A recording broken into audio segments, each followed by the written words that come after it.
Eu confesso a você que eu nunca entendi direito o Feliz Páscoa.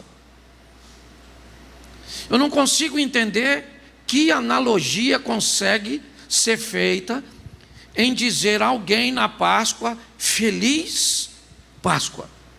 Certo? Parece, se nós olharmos, por exemplo, um feliz aniversário ou qualquer outra coisa, a gente consegue entender. Mas por que dizer a alguém Feliz Páscoa?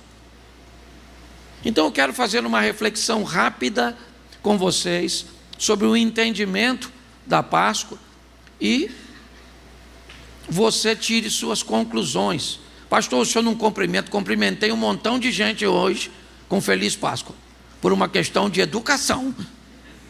Agora, por que eu falei?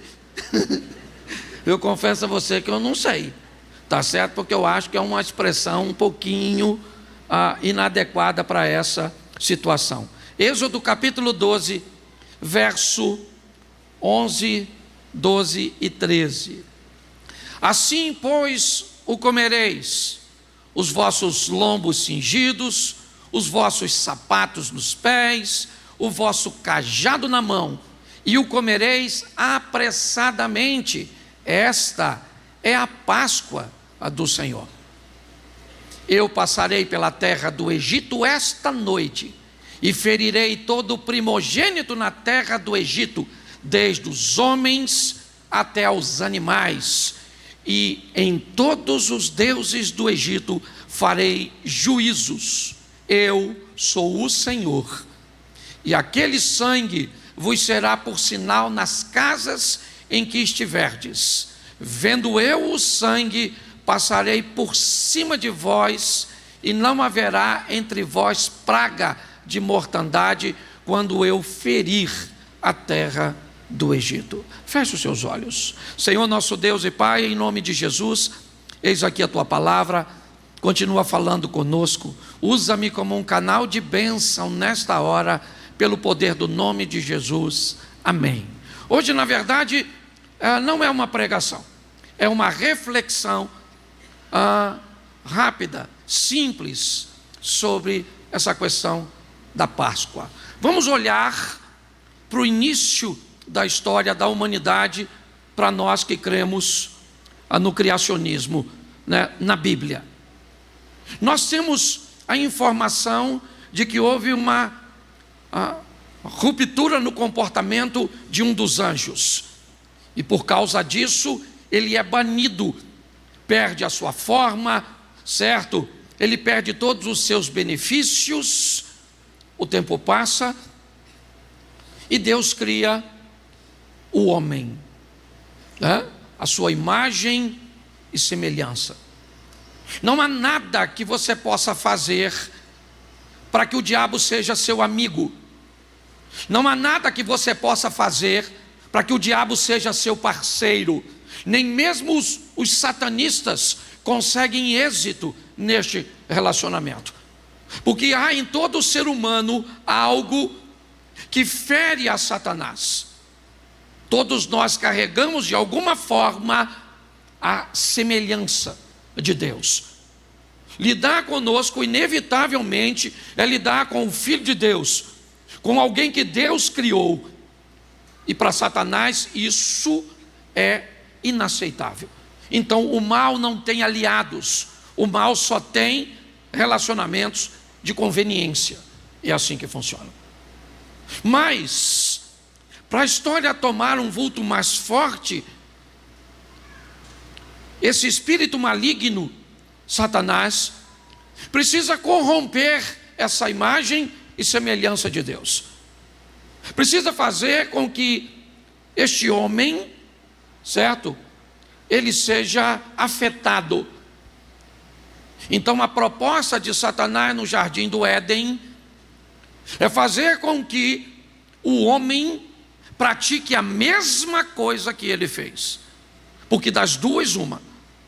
Se Deus é justo e o ser humano vai fazer a mesma coisa que Satanás fez, nós só temos duas alternativas depois do feito. Uma, Deus perdoa Satanás e o reintegra aos seus anjos. 2, o homem vai estar perdido para sempre. Não há uma terceira alternativa. Não tem como viabilizar isso. Quando Satanás corrompe o homem, a proposta é bem parecida com o que nós vemos na história dele. Coma este fruto, certo? Desobedeça e se torne alguém como Deus. Quando o homem pratica isso, ele precisa ser expulso do jardim, é verdade. Mas antes de ser expulso do jardim, o homem tenta resolver essa situação. E a forma de resolver isso, trazendo a expectativa da nudez para aquele ambiente, é criar uma roupagem de folhas. O que o homem procura é resolver um problema que ele criou. O problema é que aquelas folhas apodreceriam e era só uma questão de dias até aquela vestimenta se desfazer e o homem estaria nu novamente. Então agora a primeira morte acontece para beneficiar um homem. O texto diz que Deus faz roupas para o homem, certo? De peles. Então o animal tem que ser morto, tá certo? O sangue tem que ser derramado para que essa nudez física ela desapareça. Porém o homem é expulso do jardim. O tempo passa, a comunidade humana cresce, obviamente, tá certo? Mas Deus no capítulo 12 de Gênesis não vai escolher um povo, não. O povo não é escolhido, apesar de nós falarmos isso, não é um povo escolhido, é um povo formado, certo? Nós vemos isso porque quando vemos Êxodo 32, naquele problema com um bezerro de ouro, Deus chama Moisés e disse: eu vou matar este povo e nós vamos começar um novo povo agora a partir de você. O que indica que não há uma escolha de um povo, o que há é uma formação. E Deus agora vai criar um povo, vai formar um povo através de Abraão. Abraão agora, com sua esposa Sarai, vai dar início. Capítulo 12 de Gênesis: sai da tua terra, da tua parentela e vai para uma terra que eu te mostrarei, farei de ti uma grande bênção, multiplicarei a sua descendência, em ti serão benditas todas as famílias da terra. Essa é a proposta. Vamos formar um povo a partir de Abraão. Isso acontece. Mas e o restante das pessoas? Fique tranquilo. Vagarosamente Deus vai mostrando sua bondade, sua misericórdia, onde Ele vai permitindo que mesmo estrangeiros, pessoas fora, certo, da linhagem daquele povo de Abraão, se eles tivessem uma postura, eles poderiam serem agregados. Pessoas de comportamentos bem intrigantes, como a ex-prostituta Raabe, uma meretriz moradora de Jericó, uma moabita chamada Ruth, que deixa o território de Moabe, certo, para viver. Uma escrava chamada Agar. Pessoas vão sendo inseridas, é lógico que com muito critério, mas as coisas vão acontecendo. De Abraão vem Isaque, de Isaque vem Jacó, e de Jacó vem José. Até então não temos Páscoa. Final do livro de Gênesis, a Páscoa ainda não foi inserida. Agora, com a saída do povo do cativeiro, certo? O povo vai ser levado para o Egito pela mão de um governador. Olá pessoal, demos um break aí, uma paradinha no vídeo, porque eu tenho uma mensagem muito especial para você a partir de agora. Primeiro, inscreva-se no meu canal, Pastor Cláudio Duarte. Segunda mensagem, ative o sininho das notificações. Terceiro, é importante que você venha curtir o conteúdo, obviamente. Comentar também é muito importante e compartilhar. Fique com o restante da mensagem aí, um grande abraço, graça e paz. Tá certo? Chamado José. Porém, quando Deus vai tirar este povo, e Ele sabe disso, a força de um governador não é suficiente. Então a ideia de Deus é colocar alguém no trono, ou seja, alguém como Faraó do Egito. Então Ele levanta a possibilidade de Moisés se tornar um faraó. Moisés acaba se atrapalhando com a missão, e Deus corrige a rota. Acho que você entende isso, certo? Mas nesse período do cativeiro egípcio, as pragas, aquela que nós ouvimos filme a respeito dela, elas vão ser inseridas. E a 10ª praga é para fechar com chave de ouro toda a estrutura que Deus foi usando para derrubar tanto as questões econômicas, religiosas e psicológicas do Egito, porque é uma reação em cadeia. Morre uma coisa, cria a mosca vai lá, aquele enxame, a mosca vai embora, mas as úlceras ficam, certo? E as coisas vão acontecendo de uma forma onde Deus vai mostrando porque Ele é chamado do Senhor da guerra, o Todo-Poderoso. Mas é na 10ª praga que Deus vai conversar com Moisés. A 10ª praga é: eu vou matar todos os primogênitos, seja seres humanos ou animais. O anjo vai entrar e vai ceifar a vida dessas pessoas. E vocês, o meu povo, o povo separado, o povo que eu criei, que já vive há tanto tempo no Egito, certo? É muito tempo, é tempo suficiente para adquirir costumes, hábitos, para lidar com o conformismo. E Deus vai falar a Moisés: diga ao povo que pegue um cordeiro ou um cabrito, nada deve ser desperdiçado. Então, se a família é pequena, basta um cordeiro ou um cabrito. Convide seu vizinho e divida. Eles devem comer o cordeiro, vão retirar o sangue dele. Junto com o cordeiro, eles têm que comer um pão sem fermento, ok? Ali é simplesmente para pressa,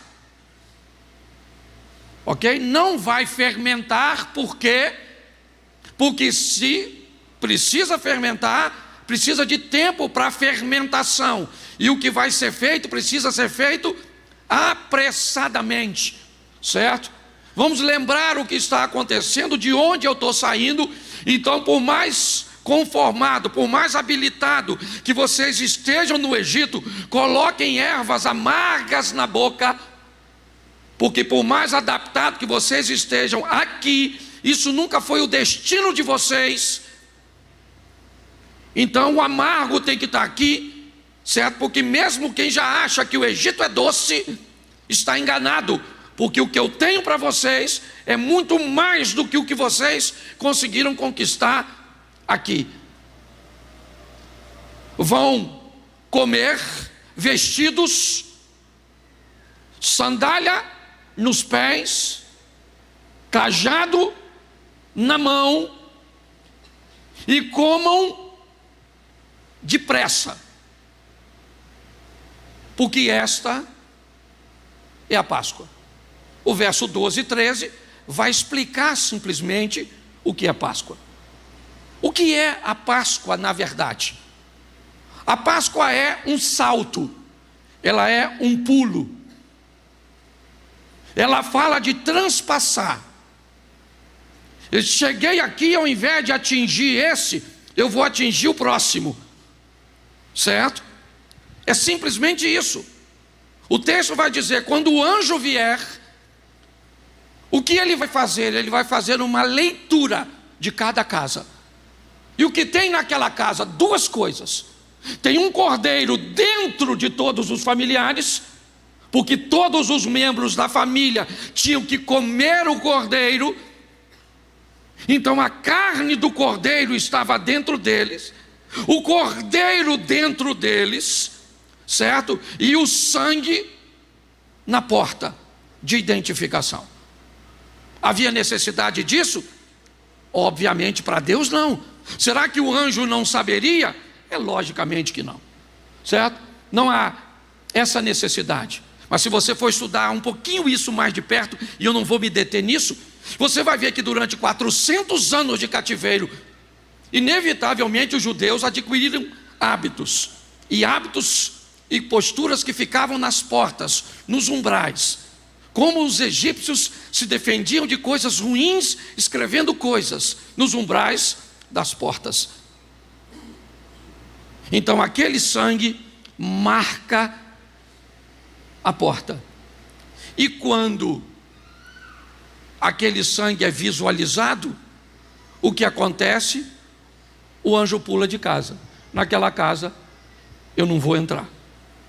Se nós observarmos, não era um sangue, não estava na porta, estava na janela, mas era vermelho, certo? Um lenço colocado por Raabe, a meretriz, no momento em que, certo, Israel ou o povo entra em Jericó.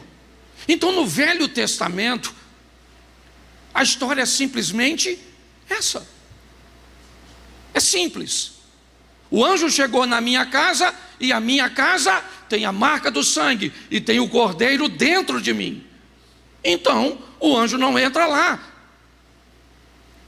O anjo chegou na minha casa e não tem cordeiro dentro de mim e não tem marca. Então a morte chegou. É simples. O que é a Páscoa? É Deus enviando a morte, porque o diabo não envia nada, tá certo? Para de empoderá-lo, ok? E a morte não é enviada para aquela casa, por quê? Porque aquela casa tem a marca do sangue e o cordeiro está dentro. Não é só a marca do sangue, porque está ali. O que é? E por isso Jesus disse: eu sou o pão da vida. Por quê? Porque não há vida sem alimento. Para alguém estar vivo, normalmente alguém morreu. É assim que funciona a cadeia alimentar do planeta. A vida sempre é alimentada com morte. Não tem essa. Entendeu? Então o cordeiro morreu para dar vida. A comida dá energia, ela mantém o indivíduo vivo. Sem comida é só uma questão de tempo até a pessoa morre. Mas nós vamos agora dar um salto para o Novo Testamento. Então, se alguém te perguntasse hoje o que era a Páscoa, eu não sei o que você diria até hoje. Mas pode soar estranho, mas é apenas, certo, ultrapassar, pular, interromper algo que seria feito aqui e não vai ser mais. Por quê? Porque aquela casa, aquela família tem a marca. Porém, isso era apenas algo de morte física. Quando nós vamos para o Novo Testamento, aí nós vamos enfrentar alguns problemas ao longo da história. O primeiro deles é a ausência de um sacerdote habilitado a oferecer sacrifício. O sacerdócio se corrompeu. Ao longo do tempo, o sacerdote oferecia sacrifício ao povo. Em primeiro lugar, oferecia sacrifício para a sua purificação e posteriormente para o povo. Agora nós temos um problema, certo? O próprio Jesus denunciou isso. Por quê? Porque a estrutura do templo estava corrompida com a família sacerdotal. Não fazia sentido alguém sair do sul de Israel, lá em cima, depois de Cafarnaum, já em direção ao Hermon, para ir a Jerusalém, certo? Levando um cabrito. É obviamente que não, era melhor levar o dinheiro e comprar o cabrito em Jerusalém. Então nós já tínhamos a turma que vendia o cabrito, certo? Mas na hora de oferecer sacrifício tinha que ter a lenha. Então o genro do sacerdote vendia uma lenha que era só falar fogo que pegava. E agora? Agora nós vamos precisar do incenso. Então o primo do sacerdote vendia incenso. Dá para você notar o que era? Entende? Era um sistema altamente corrompido. Então nós não tínhamos mais sacerdote. Por isso a carta aos Hebreus disse que Jesus Cristo é a oferta, Ele é o sacrifício e Ele é o sumo sacerdote. Ele ocupa os dois cargos, certo? Para facilitar as coisas. Só que qual é o problema de agora do Novo Testamento? O problema agora, todo mundo já sabe que não consegue escapar, que é a morte física. Davi disse a seu filho Salomão: eu vou pelo caminho de todos os homens, tema a Deus e seja homem. Eu estou morrendo. É assim que funciona. Por mais que pessoas, vivam bastante, ninguém vive para sempre. Mas tem uma coisa agora que o Velho Testamento tratava de forma diferente: a salvação da alma. A segunda morte do Apocalipse, ao que vencer, não sofrerá o dano da segunda morte. Jesus chega trazendo essa promessa. Ele chega encantando aquela nação com milagres, com acontecimentos extraordinários, mas sempre deixando bem claro: eu não vim para isso, essa não é a minha missão principal. Eu vim aqui com outro objetivo. Eu vim aqui para salvar as pessoas. Não como o sangue do cordeiro do Velho Testamento, que ficava no umbral das portas e apenas os primogênitos não morreriam. Agora não. O próximo cordeiro não é para salvar apenas o filho mais velho, ele é para salvar a todos. A abrangência do próximo sacrifício agora é uma abrangência muito maior. Porém, Jesus começa a causar problemas seríssimos para a comunidade sacerdotal da época. As pessoas não gostam dele. Por quê? Por um simples motivo: Jesus faz coisas que eles não conseguem fazer.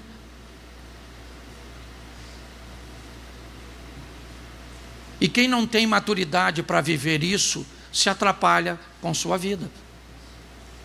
Eu fiz uma postagemzinha falando disso. Tem gente que não tem: fulano tem complexo de inferioridade. Ele não tem complexo de inferioridade, ele apenas é inferior mesmo.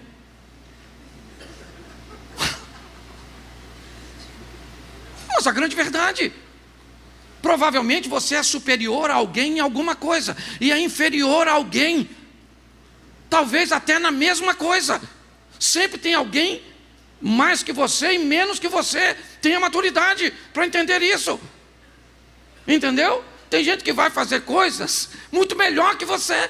Então, perante essa situação, a essa pessoa, você é inferior a ela, sim ou não? Tem jogador superior a outro, sim ou não? Tem empresário superior a outro, sim ou não? Isso.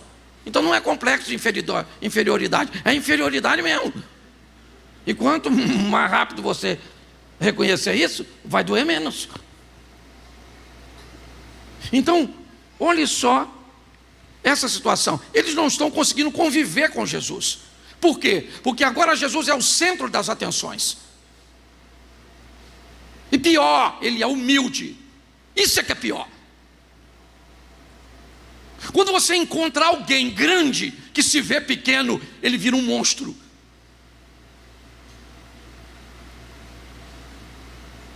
Essa é a verdade. Porque quando alguém é grande e se vê como grande, é só uma questão de tempo até ele se autodestruir. É assim que funciona.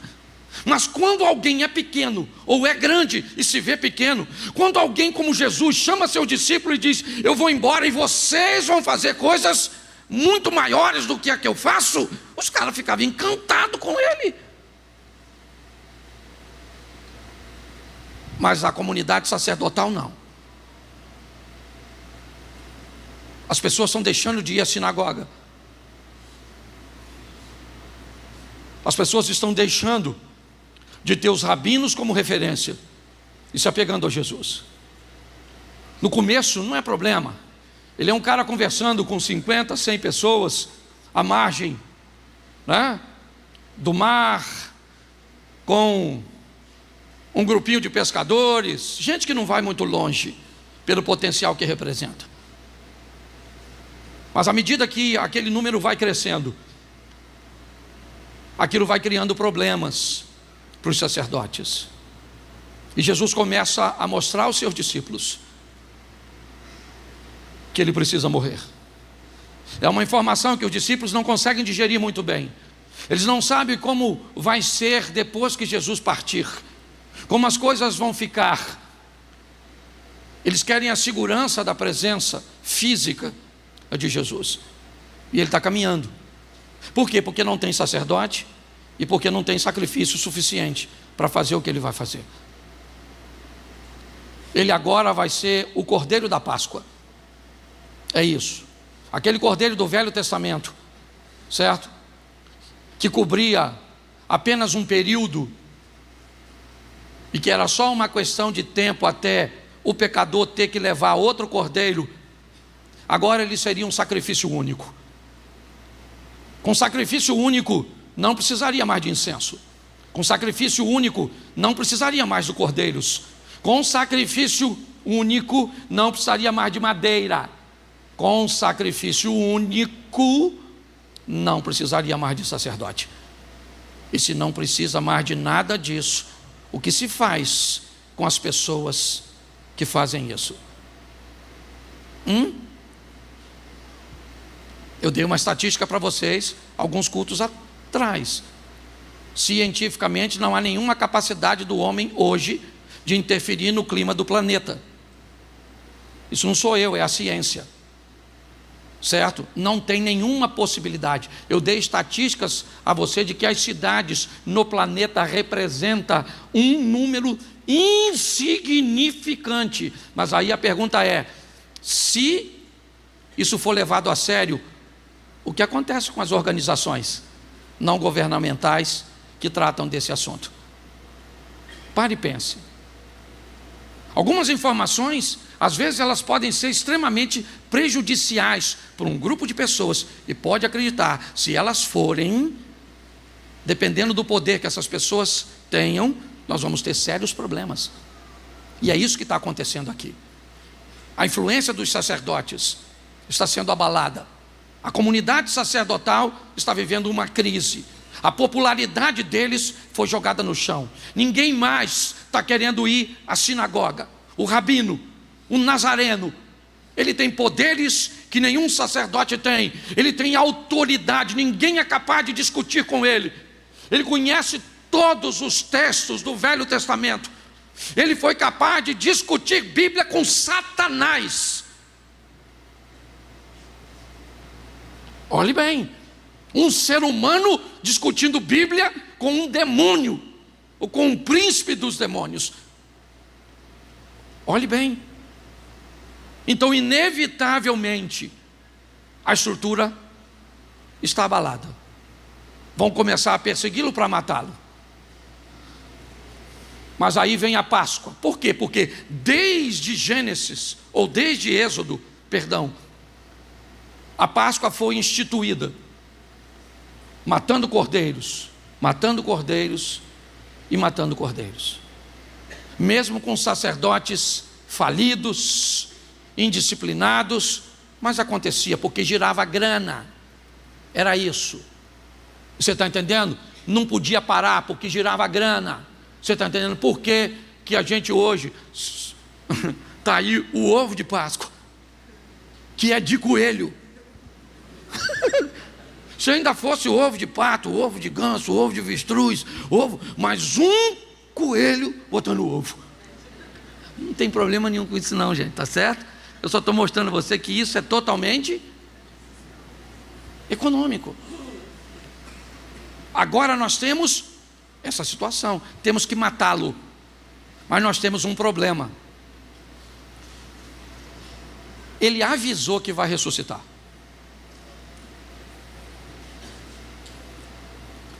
Bom, não há indício de que ninguém tenha sido capaz de ressuscitar a si mesmo.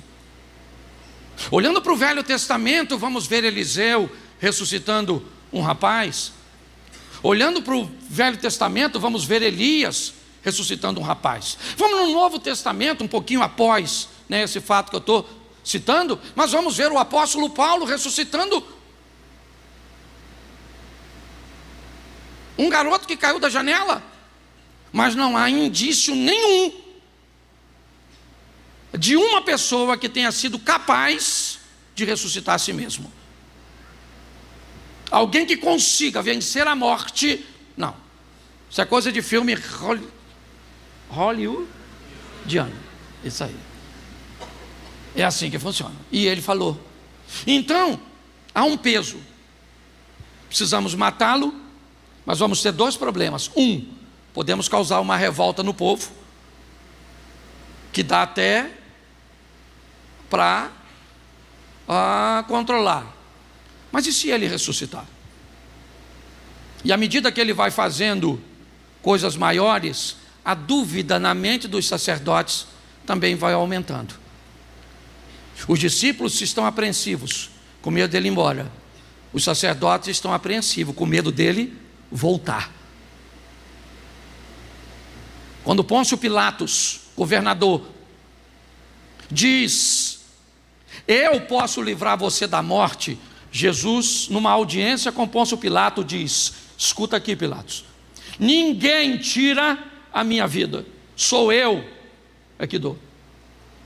Você não teria poder nenhum se meu Pai que está no céu não tivesse concedido a você.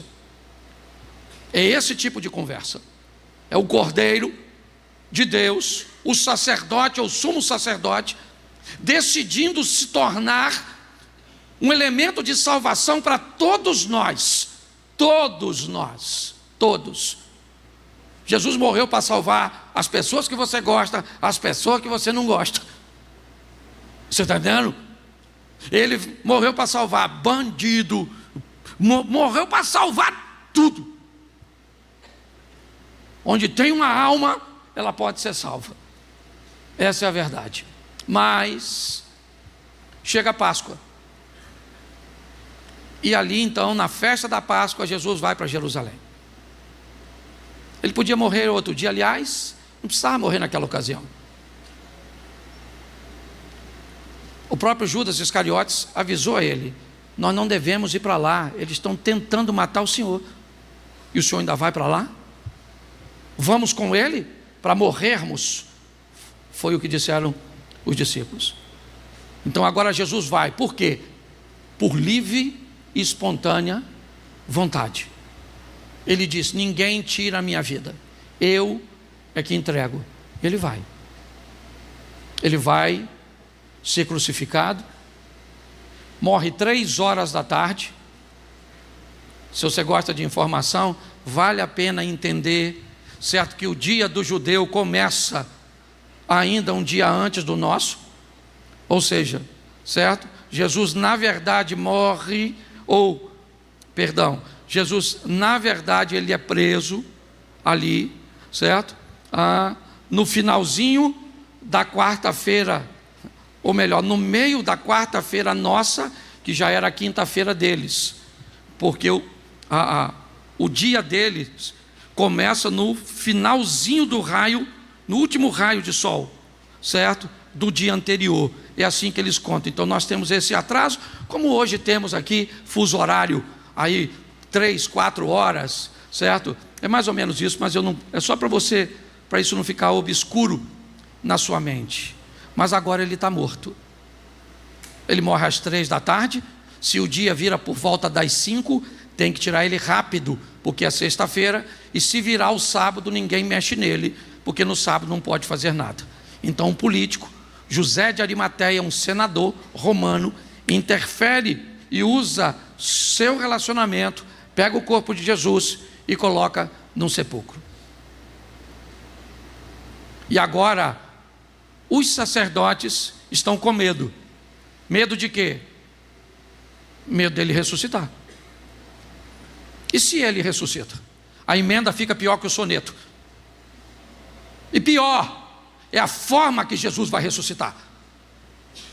A forma que Jesus ressuscita não dá a ninguém condições de matá-lo novamente. Ele é capaz de chegar perto dos discípulos, e eles estavam em dúvidas, e eles estavam assando um peixe, e Jesus pegou o peixe e comeu, e disse para eles: coloquem a mão nas minhas feridas, o que indica que ele era um ser humano. Mas o texto também diz que eles estavam reunidos de portas fechadas, e Jesus entra sem a necessidade de passar por uma porta. Então qual é o problema dessa história? é que o Jesus ressuscitado não pode ser morto, porque Lázaro podia, mas ele não. Então você consegue entender o problema que isso gera? E pior, a informação. A Joana está aí nesse culto? A viúva de André? Não? Eu fui visitar André há uns 15 dias atrás. E o André perdeu o medo de morrer.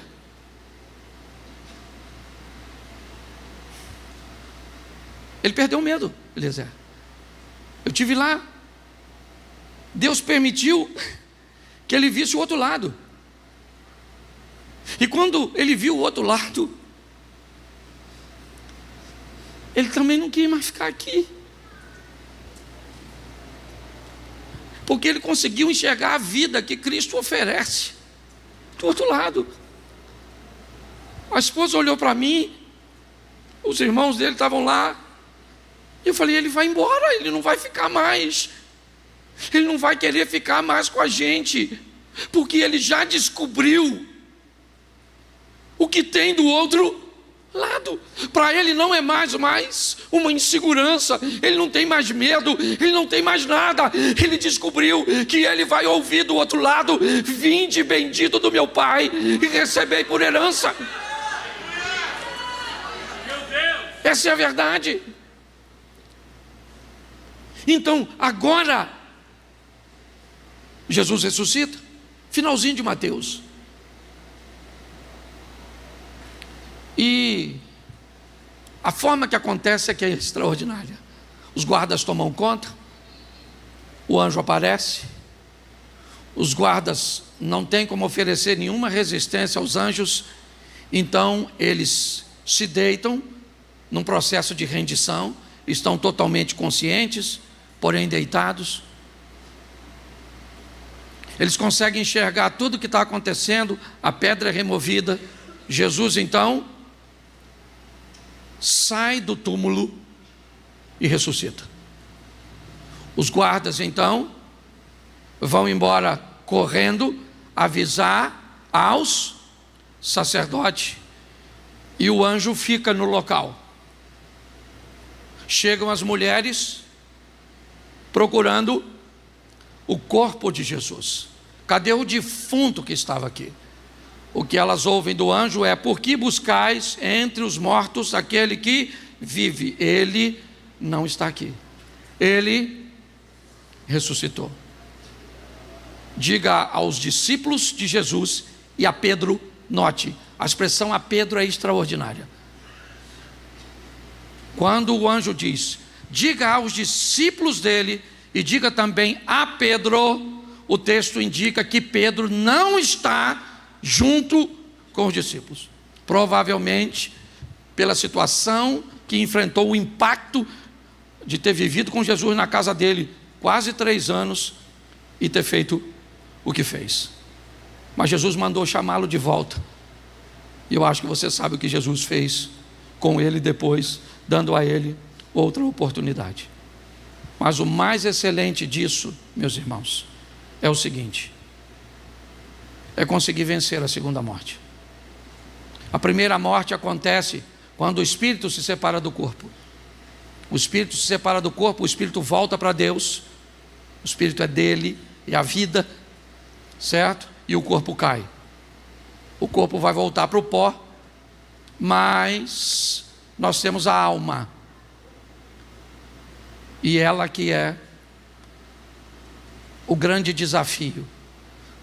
Se a primeira morte é quando o espírito se separa do corpo, a segunda é quando a alma se separa de Deus. E é essa a garantia que Jesus veio para nos oferecer. Que apesar de merecermos a morte, a separação de Deus, Ele nos dá condições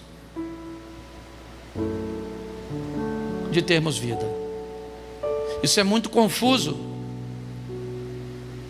porque primeiro, quando morre alguém nosso, nós não conseguimos entender. Deus não tem nenhuma dificuldade com isso. Porque as pessoas morrem para nós, mas não morrem para Ele. Não há como Deus sentir saudade de ninguém. O que há em Deus é o mesmo sentimento que houve em Jesus no túmulo de Lázaro. Quando Jesus chega a Betânia e chora diante do Lázaro, ele não chora por Lázaro, mas ele chora por aquelas pessoas que morreram sem ele. E ele não pode fazer nada por elas, porque senão a justiça não foi feita. Eu acredito que é muito difícil alguém ir para o inferno. Eu não acredito que seja tão fácil como algumas pessoas pensam. A graça e a misericórdia de Deus se estende de uma tal forma que basicamente a grande maioria das pessoas, tendo um pouco de tempo, consegue acessar a salvação em Cristo Jesus. O amor de Deus é algo extraordinário. Mas tem uma coisa que me incomoda, e eu não vou dizer que me incomoda mais do que a morte, a segunda morte, mas ela me incomoda bastante, que é o inferno que as pessoas resolveram viver nessa terra. A Bíblia Sagrada, deixada pelo próprio Deus e por Cristo Jesus para nós, busca nos oferecer informações, posturas que nos ajudem a viver uma vida digna nessa terra. Como é que eu diria Feliz Páscoa para alguém sem Cristo Jesus? O que seria de fato essa expressão? Eu não estou dizendo que você tem que parar de dizer não. Eu só estou te informando porque se alguém te perguntar a partir de hoje o que é a Páscoa, Páscoa é apenas transpassar, pular, saltar. É deixar de fazer algo num lugar porque aquele lugar está marcado. Hoje, em Cristo Jesus, temos o seu sangue nos purificando do nosso pecado. Temos o seu nome nos dando poder e nos dando autoridade. Porque dele recebemos duas coisas. A primeira, a graça de recebermos aquilo que não merecemos, e a misericórdia, que é não recebermos aquilo que merecemos. É pautado nesse ambiente que nós celebramos esse dia, agradecidos a Deus por sua misericórdia, pelo seu amor, pelo seu cuidado, de ter esse Cristo dentro de nós, o pão da vida, mas também o seu sangue marcando a nossa existência.